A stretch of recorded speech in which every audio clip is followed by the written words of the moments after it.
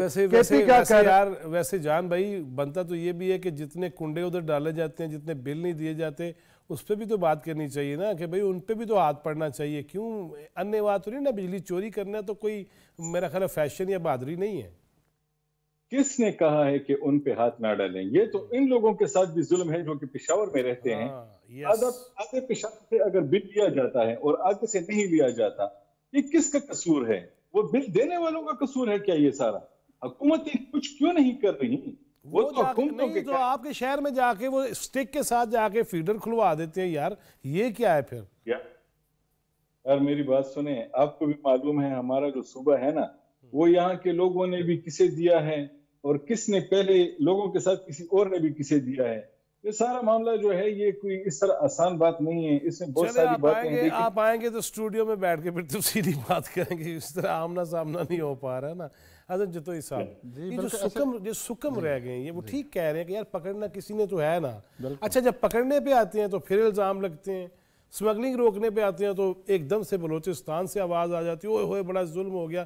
جتوئی صاحب سب کو بیٹھ کے, جس طرح میں نے ابھی کہا ہے محمود جان بابر سے بھی, کہ سب بیٹھ نہیں رہے نا, وہی جو کہتے رہے آ جاؤ بہ جاؤ بہ جاؤ, نہیں انہیں بیجا کرا دیتی. آپ دیکھیں کہ اس وقت بجلی کی بھی ساتھ بات ہو رہی ہے کہ ایک رپورٹ ہے ایڈیٹر جنرل پاکستان کی 2021-22 کی, اس میں اس بات کی نشاندہی کی گئی تھی کہ 1 سال کے دوران 10 لاکھ یونٹ سے زیادہ بجلی چوری ہوئی ہے. یہ بھی سراسر زیادتی ہیں. دیکھیں جو لوگ پے کر رہے ہیں ان کے کھاتے میں یہ ڈال ان کے ساتھ زیادتی ہے واقعی. ہاں جی. تو وہی بات جان صاحب کی بھی ٹھیک تھی بھی اس کا قصور ان اداروں کا ہے جو کہ بجلی چوری کی روک تھام نہیں کر رہے. اس لیے وفاقی حکومت نے یہ جو فیصلہ کیا ہے کہ بجلی کے حوالے سے کہ صوبوں کے حوالے کیا جائے یہ سسٹم, وہ خود ہی اس کے ریونیو اکٹھا کریں اور وہ خود ہی اس کو جو ہے نا جنریٹ کریں. یہ بڑا اچھا اقدام ہے, اس کو آگے بڑھانا چاہیے. دوسری بات ہے جب ادارے مضبوط ہوں گی تو پھر پاکستان بھی مضبوط ہوگا. ہمیں ان اداروں کی مضبوطی کے لیے بھی کام کرنا ہوگا اور اس کے ساتھ ساتھ اس نظام کو دیکھیں. ہمارے جتنی جو نوجوان نسل ہے باہر بھاگنے کے چکروں میں کیوں ہے؟ صرف یہی وجہ ہے کہ وہاں روزگار مل رہا ہے, یہی وجہ ہے کہ وہاں انصاف ہے. اگر وہ 1 گھنٹہ بھی کام کرتے ہیں تو ان کو اس کا جو ہے نا وہ مل جاتا ہے, اس کی مزدوری کا جو ہے نا صلہ مل جاتا ہے اس کا. ٹھیک ہے, اگر ہم وہی چیز یہاں پر لاگو کر دیں تو میرے خیال میں نہیں ہے کہ پاکستان کے اندر کسی قسم کی کوئی کمی ہے. آپ دیکھیں کہ نظام بدلنے کی ضرورت ہے. اخبارات میں میڈیا ہاؤسز میں 6 مہینے تنخواہ نہیں مل رہی اور آیتیں ہر ایک نے پیشانی پہ لگائی ہوئی ہیں.